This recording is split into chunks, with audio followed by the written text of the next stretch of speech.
भारत माता की सबतै पहलम ते सारे बुजुर्गांना भाई बहनांना और नौजवान साथियों ने राम राम।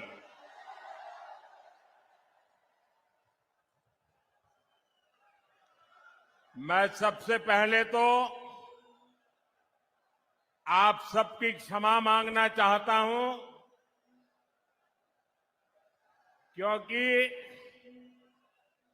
हमारी पार्टी के यहां के साथियों ने ये जो पैंडल बनाया वो छोटा पड़ गया और इतने ही लोग बाहर धूप में तप रहे हैं। जो लोग धूप में तप रहे हैं उनको जो असुविधा हुई इसके लिए मैं क्षमा मांगता हूं, लेकिन मैं आपको विश्वास दिलाता हूं, आप ये जो तप कर रहे हैं ना, ये आपका तप बेकार नहीं जाने दूंगा। विकास करके लौटाऊंगा। साथियों, अग्रोहा धाम,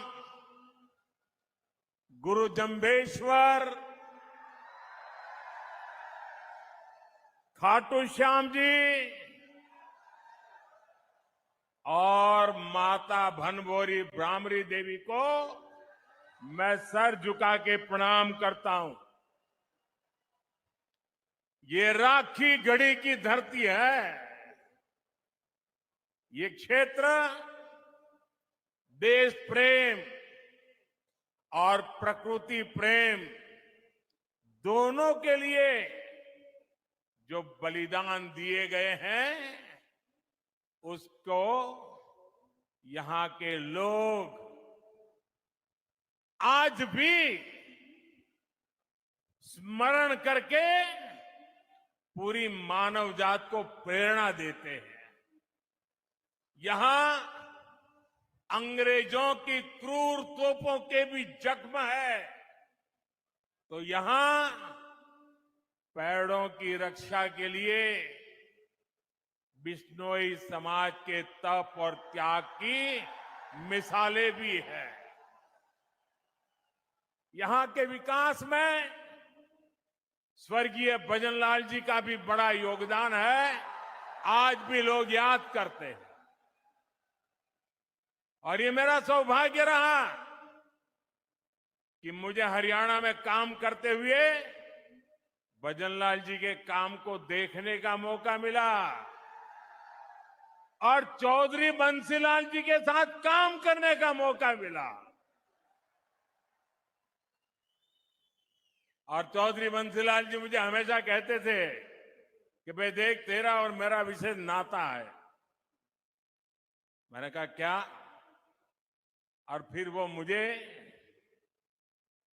महर्षि दयानंद जी के जीवन के विषय में बड़े भावुक होकर के बातें बताते थे। महर्षि दयानंद सरस्वती जी गुजरात में पैदा हुए, लेकिन जितनी जानकारियां मुझे नहीं थी उससे ज्यादा जानकारियां महर्षि दयानंद जी के विषय में चौधरी बंसीलाल जी से मैं सुना करता था और वो कहते कहते भावुक हो जाते थे। साथियों, मेरा सौभाग्य रहा है, हरियाणा ने मुझे बहुत कुछ दिया है, बहुत कुछ सिखाया है। मैं हरियाणा के विकास में योगदान देने वाली हर संतान को नमन करता हूं। आज सरदार भगत सिंह जी की जयंती पर भी मैं उन्हें श्रद्धा सुमन के साथ प्रणाम करता हूं। साथियों, हरियाणा की माताओं बहनों ने यहां एक नारा दिया है, म्हारा हरियाणा नॉन स्टॉप हरियाणा। हरियाणा का विकास ऐसे ही नॉन स्टॉप चलते रहना चाहिए। इसलिए हरियाणा तीसरी बार भाजपा को मौका देने का मन पक्का कर चुका है। चारों तरफ से आवाज आ रही है, भरोसा दिल से, भाजपा फिर से, भरोसा दिल से, भरोसा दिल से। साथियों, जैसे जैसे वोटिंग की तारीख नजदीक आ रही है, कांग्रेस के नेता अब कहने लगे हैं कि हरियाणा में भी वही हाल होगा जो कांग्रेस का मध्य प्रदेश में हुआ था। एमपी और राजस्थान में पिछले चुनाव में इन्होंने झूठ का गुब्बारा खूब फुलाया, लेकिन जनता ने वोट की चोट देकर के उस गुब्बारे की हवा निकाल दी। अब हरियाणा में भी यही होने जा रहा है। साथियों, कांग्रेस का ये हाल इसलिए होता है क्योंकि कांग्रेस देश की सबसे धोखेबाज और बेईमान पार्टी है। आप पड़ोस में देख लीजिए, हिमाचल में क्या हाल करके रखा है। चुनाव के दौरान हिमाचल की जनता को इन्होंने क्या क्या झूठ बोला, आप कल्पना नहीं कर सकते। अब सरकार बनने के बाद कांग्रेस ने अपने वायदों से पल्ला झाड़ लिया है। जनता कांग्रेस से कह रही है, क्या हुआ तेरा वादा?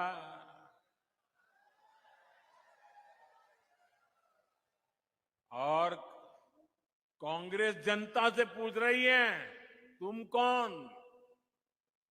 दिल्ली के शाही परिवार ने झूठ बोलकर हिमाचल के लोगों को फंसा दिया। आज हिमाचल में कर्मचारियों को उनकी सैलरी और डीए देने तक इनके पास बजट नहीं है। साथियों, जहां कांग्रेस होती है वहां कभी भी स्थिरता नहीं आ सकती।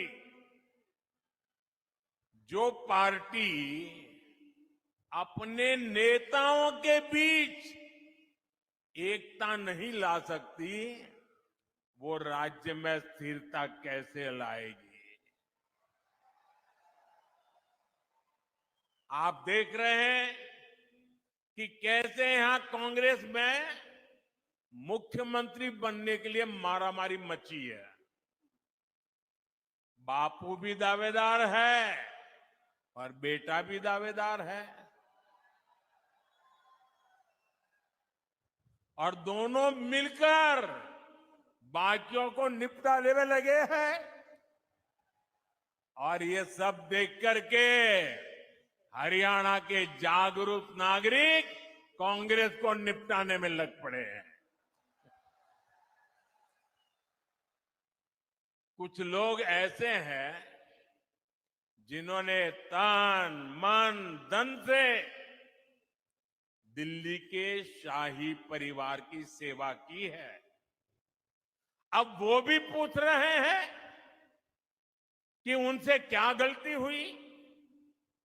यहां कांग्रेस का हर गुट, हर सीट पर एक दूसरे को पटखनी देने में ही लगा हुआ है। साथियों, इस गुटबाजी के बीच कांग्रेस में दलितों और पिछड़ों के लिए दरवाजे एकदम बंद है।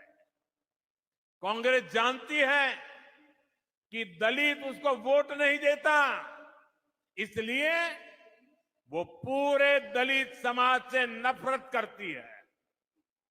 आप खुद देखिए, कांग्रेस के राज में गोहाना में दलितों पर अत्याचार हुआ, कांग्रेस चुप रही। कांग्रेस के राज में मिर्चपुर कांड हुआ, कांग्रेस चुप रही। कांग्रेस के राज में दलित बेटियों के साथ अत्याचार हुआ, अन्याय हुआ, कांग्रेस चुप रही। आज कांग्रेस का शाही परिवार कह रहा है कि दलित और पिछड़ों का अमेरिका में जाकर के बोले वो दलितों पिछड़ों का आरक्षण खत्म कर देंगे। कांग्रेस ने दलितों पर जो अत्याचार किया है उसे दलित समाज कभी भी भूल नहीं सकता। इसलिए मैं हरियाणा में जहां भी गया मैंने देखा कि कांग्रेस को कोई भी घुसने नहीं देता। साथियों, भाजपा सर्व समाज की भागीदारी सुनिश्चित कर रही है। हमारे मुख्यमंत्री सैनी जी सबको साथ लेकर आगे बढ़ रहे हैं। अब देखिए, हमारी सरकार ने हरियाणा के मुख्यमंत्री निवास का नाम कबीर कुटीर रखा है।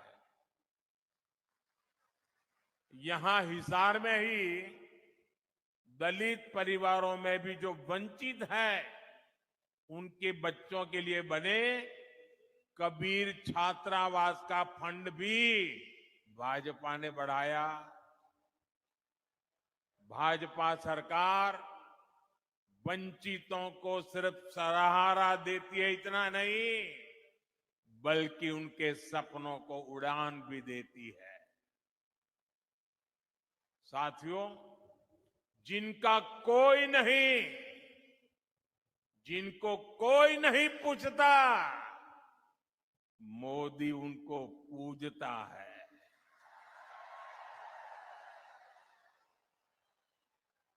आज मुद्रा योजना से हरियाणा के लाखों लोगों को बिना गारंटी के लोन मिले हैं। ये गरीब, दलित, पिछड़े, आदिवासी परिवारों के लोग हैं। मोदी ने रेहड़ी, ठेले, पटरी पर काम करने वाले अपने भाई बहन का भी ध्यान रखा है। ये कोई धन्ना सेठ नहीं है, ये गांव, गरीब, दलित, पिछड़े परिवारों के मेरे भाई बहन हैं। कांग्रेस ने इनको कभी नहीं पूछा। इनकी गारंटी भी आपके इस बेटे ने ही ले ली है। बैंक में अब उनको गारंटी नहीं देनी पड़ती, गारंटी मोदी देता है।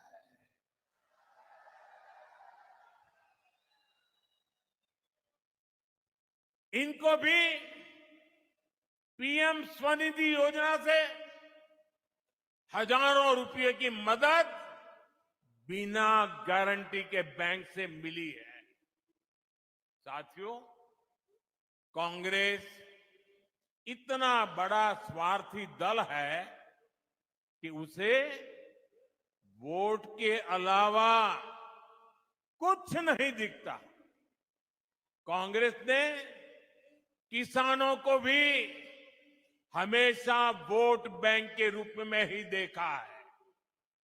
कांग्रेस ने हमेशा किसानों को पानी के लिए तरसाया है, जबकि भाजपा उनकी समस्याओं का समाधान कर रही है। मैं हिसार, सिरसा, भिवानी, फतेहाबाद के किसानों की समस्याओं को समझता हूं। हिसार के कुछ हिस्सों में जो सेम की समस्या आ रही है, उसकी जानकारी भी सरकार को है। इसका समाधान करने के लिए भी सरकार बनने के बाद प्रयास तेज किए जाएंगे।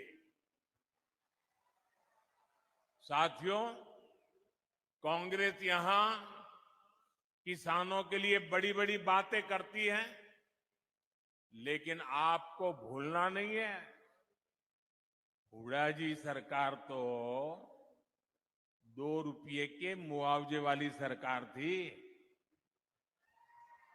हर किसान को याद है, ये 2 रुपया मुआवजे वाली सरकार। फर्क देखिए दोस्तों, ये भाजपा सरकार है जो बिना मांगे देश के 10 करोड़ से ज्यादा किसानों को पीएम सम्मान निधि हर वर्ष 6,000 रुपया सीधे उनके बैंक में खाते में जमा करती है, उनके सम्मान की चिंता करती है। और वो लोग 2 रुपये का मुआवजा, क्या हमारे हरियाणा के किसानों का अपमान करते समय आपको शर्म नहीं आई? और मुझे विश्वास है आप इस काम को करने में कभी पीछे नहीं हटेंगे। जब भी कांग्रेस के लोग आपसे किसानों की बात करें, आप उनसे एक बात पूछोगे? जरा जोर से बोलिए ना, पूछोगे? जरा उनको पूछना कि आप जो हरियाणा में बड़ी बड़ी बातें करते हो, बड़ी बड़ी घोषणाएं कर देते हो, तारे तोड़ करके लाने की बातें कर रहे हो। अरे भाई, तुम्हारी कर्नाटका में सरकार है, तेलंगाना में सरकार है, हिमाचल में सरकार है, कुछ तो लागू करके दिखाओ। जरा इनको इतना पूछ लीजिए। ये यहां बातें करते हैं और वहां लागू नहीं करते हैं। कर्नाटका में इनकी सरकार है, वहां कांग्रेस सरकार बनने के बाद सैकड़ों किसान आत्महत्या कर चुके हैं। सच्चाई यही है कि कांग्रेस देश के किसानों के जान की दुश्मन है। वो सिर्फ किसानों को झूठ बोल सकती है। यहां कांग्रेस ने एमएसपी पर भी आपसे सिर्फ झूठ बोला है। सच्चाई यह है कि यहां भाजपा की सरकार 24 फसलों को एमएसपी पर खरीद रही है, जबकि कांग्रेस शासित राज्यों में इक्का दुक्का फसलें ही एमएसपी पर खरीदी जाती है। आप मुझे बताइए, ऐसी धोखेबाज कांग्रेस पर क्या हमारे किसान भरोसा कर सकते हैं? क्या? हाथ ऊपर नहीं, मुंह से बोलिए। भरोसा कर सकते हैं क्या? साथियों, हरियाणा का भरोसा तो भाजपा पर ही है। बीते 1 दशक में भाजपा ने यहां विकास को नई गति दी है। यहां चारों तरफ चौड़ी सड़कों का जाल बिछाया गया है। आज 5 जोड़ी वंदे भारत ट्रेनें ये मेरे हरियाणा में चलती है। हिसार से रोहतक जाने के लिए हंसी हिसार रोहतक लेन लाइन शुरू कर दी गई है। इससे हिसार से रोहतक पहुंचने के लिए समय आधा हो गया है। साथियों, ये क्षेत्र अब एक बड़ा व्यापारिक केंद्र बनने की तरफ कदम बढ़ा चुका है।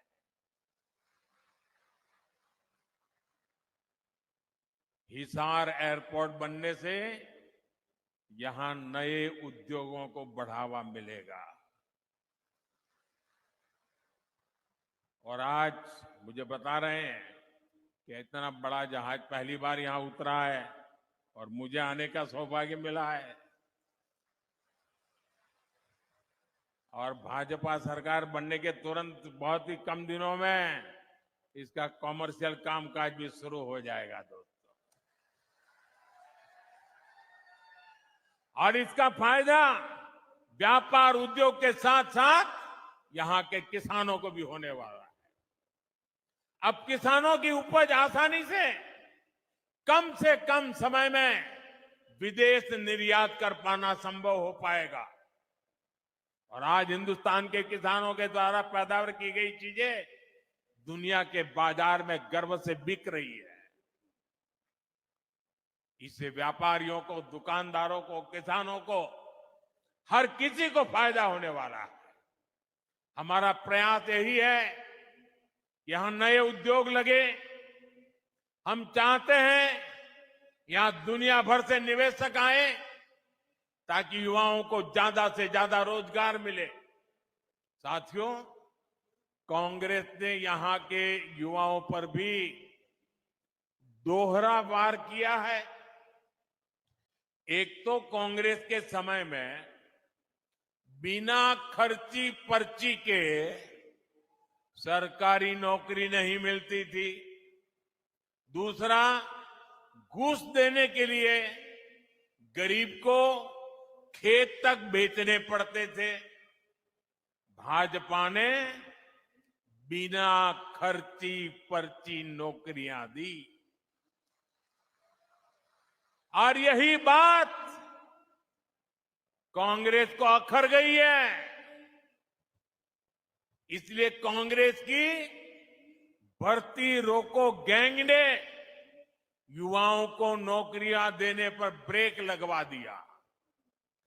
कांग्रेस की भर्ती रोको गैंग को इस चुनाव में मेरे सभी नौजवान उनको जरा सबक सिखाइए ताकि आपके भविष्य को ताला लगाने का पाप न करे।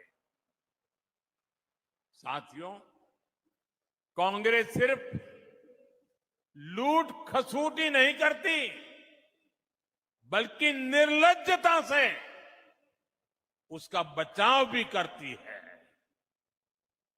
कांग्रेस के राज में कैसे दलालों और दामाद का ही बोलबाला था, ये मैंने हरियाणा की जनता के सामने रखा। अगर किसी को पछतावा होता, किसी को अगर दो आंख की भी शर्म होती, तो वो हरियाणा की जनता से माफी मांगता। लेकिन कांग्रेस के लोगों ने आपसे माफी नहीं मांगी, बल्कि बड़ी बेशर्मी से दलालों और दामाद का बचाव कर रहे हैं। कांग्रेस के इस रवैये से नाराज होकर अब हरियाणा की जनता कांग्रेस के विरुद्ध खड़ी हो गई है।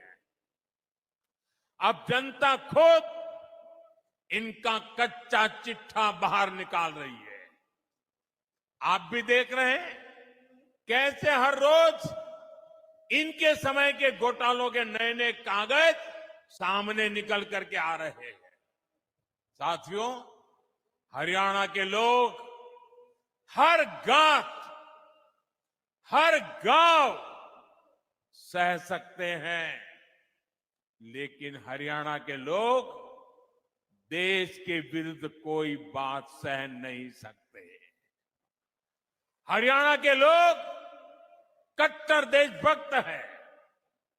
देश की बात आती है तो हरियाणा वाले सब कुछ बुलाकर एकजुट खड़े हो जाते हैं। इसलिए कांग्रेस का असली चेहरा भी आपको याद रखना है। आज की कांग्रेस अर्बन नक्सलियों के चंगुल में है। मैं कोई ढकी छुपी बात नहीं कर रहा। कांग्रेस के नेता विदेश जाते हैं तो किससे मिलते हैं? ये उन लोगों से मिलते हैं जो भारत के दुश्मनों की भाषा बोलते हैं। कांग्रेस के इंटरनेशनल पार्टनर वो लोग हैं जो दुनिया भर में भारत को बदनाम करने में जुटे हैं। विदेश में जाकर कांग्रेस के नेता वही भाषा बोलते हैं जो भारत का बुरा चाहने वालों को पसंद आती है। आप भी सोचिए, आखिर क्यों पाकिस्तान कांग्रेस का समर्थन करता है? कांग्रेस की नीतियों को पाकिस्तान को पसंद आती है। साथियों, हरियाणा के लोगों को कांग्रेस के वादों इरादों से बहुत सावधान रहना है। कांग्रेस ने कहा है कि वो जम्मू कश्मीर में फिर से 370 वापस लाना चाहती है। कांग्रेस फिर से पत्थरबाजी और बम बंदूक को हवा देना चाहती है। जिन पत्थरबाजों ने हरियाणा के बेटे, फौजी बेटे जो वहां ड्यूटी कर रहे थे, वहां के पत्थरबाजों ने उनको लहूलुहान कर दिया। अब कांग्रेस ऐसे लोगों को रिहा कराना चाहती है। अब बताइए, ये अर्बन नक्सली कांग्रेस किसके साथ है? ऐसी कांग्रेस को हरियाणा का किसान, हरियाणा का नौजवान और हरियाणा की माताएं बहनें क्यों पसंद करेगी, क्यों वोट देंगी? साथियों, आज 28 सितंबर है। मैं आपको याद कराता हूं, 28 सितंबर की रात को ही हमने सर्जिकल स्ट्राइक की हुई थी। भारत ने आतंक के आकाओं को बता दिया था कि भारत अब घर में घुसकर मारता है। और कांग्रेस ने क्या किया था? कांग्रेस ने हमारी सेना से सर्जिकल स्ट्राइक के सबूत मांगे थे। यही कांग्रेस है जिसने हमारे सेनाध्यक्ष तक को गली का गुंडा कहा था। कांग्रेस ने हमारी सेना के बजाय दुश्मनों के झूठ पर विश्वास किया। क्या देशभक्त हरियाणा के लोग ऐसी कांग्रेस को बर्दाश्त करेंगे? साथियों, यही कांग्रेस है जिसने दशकों तक हमारे फौजी परिवारों को 1 रैंक 1 पेंशन नहीं दी। कांग्रेस सिर्फ 500 करोड़ रुपए दिखाकर झूठ बोलती थी कि 1 रैंक 1 पेंशन लागू करेगी। मैंने हरियाणा के रेवाड़ी से अपने सभी फौजी परिवारों को गारंटी दी थी कि प्रधानमंत्री बनते ही ओआरओपी लागू करूंगा। हमारी सरकार ओआरओपी 1 रैंक 1 पेंशन के 1,20,000 करोड़ रुपए से ज्यादा पूर्व फौजियों को दे चुकी है। यहां हरियाणा के 1.5 लाख पूर्व सैनिकों को भी 10,000 करोड़ रुपए से ज्यादा पैसे उनके खाते में जमा हो चुके हैं। 1 रैंक 1 पेंशन ओआरओपी उदाहरण है कि कांग्रेस कभी फौजियों का भला नहीं सोच सकती। साथियों, भारत में आज अगर सबसे बड़ा सांप्रदायिक दल कोई है तो वो सांप्रदायिक दल भी कांग्रेस पार्टी है। कांग्रेस की सांप्रदायिकता की सजा हरियाणा भी भुगत रहा है। कांग्रेस तुष्टीकरण के लिए ऐसी मानसिकता को बढ़ावा दे रही है जिससे हमारी बहन बेटियों पर हमले हो रहे हैं। कांग्रेस जीती तो लोगों को अपना घर बार छोड़ना होगा। अभी ये आलम है, सत्ता तो मिली नहीं है, मिलने की संभावनाएं नहीं है, लेकिन जनता को पर जुल्म करने की बातें कर रहे हैं। अगर ऐसे लोगों को सत्ता मिल गई तो क्या होगा, ये सोच करके भी रोंगटे खड़े हो जाते हैं। इसलिए हरियाणा के हर वोटर से मैं कहूंगा कि जब भी वोट डालने जाना तो ऐसी धमकियों को जरूर याद रखना। साथियों, हरियाणा की जनता और हरियाणा भाजपा के कार्यकर्ता एक साथ मिलकर विकास को नई गति देने के लिए तैयार है। ये मेरा सौभाग्य है कि मुझे बूथ स्तर के भाजपा कार्यकर्ताओं से पिछले दिनों उन सबसे बातचीत करने का अवसर मिला। 2 दिन पहले अनेक साथियों से मेरी चर्चा हुई। उनका आत्मविश्वास देखकर मेरा विश्वास और ज्यादा बढ़ गया है।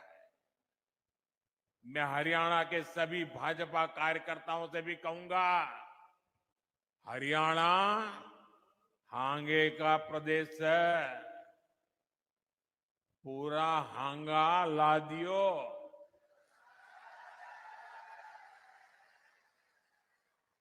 हमें दिन रात जुटना है, बूथ तक के सारे साथी लाने पड़ेंगे। इनके सारी कसर काट दियोगे। साथियों, चुनाव लोकतंत्र का इतना बड़ा उत्सव है, इसमें सभी कार्यकर्ताओं का साथ आना जरूरी है। सभी ने मना के साथ ला लियो, तीसरी बार फिर सरकार बनाना ही है। और मैं अभी जब नीचे सबसे मिल रहा था तो सब पुरानी पुरानी बातें याद करा रहे थे। कई लोग बता रहे थे, आप मेरे घर आए थे, आपने मेरे यहाँ खाना खाया था, आप मेरे स्कूटर पर आए थे। सारे पुराने पुराने साथी अभी मिलते हैं तो याद कराते हैं। एक साथी ने याद कराया कि मैं जब यहां चुनाव लड़वाता था हरियाणा में, बोले वो मंत्र जरूर दीजिए। मैं हमेशा कहता था सबसे मजबूत मेरा पोलिंग बूथ, यही हमारा मंत्र होना चाहिए। और मैं आज हिसार में सार्वजनिक रूप से कहता हूं, मैं हर भाजपा समर्थक को, हर भाजपा कार्यकर्ता को कहूंगा कि आप कागज पे 5 परिवार के नाम लिख दीजिए और तय कीजिए कि इन 5 परिवारों के सबके वोट पड़ेंगे और भाजपा के कमल पर ही बटन दबेगा। अगर एक एक कार्यकर्ता 5 परिवार की चिंता कर ले आने वाले 5 दिन 6 दिन, मैं पक्का मानता हूं हरियाणा में पुराने सारे रिकॉर्ड टूट जाएंगे। भी उम्मीदवारों से मेरा आग्रह है, जरा आगे आ जाएं।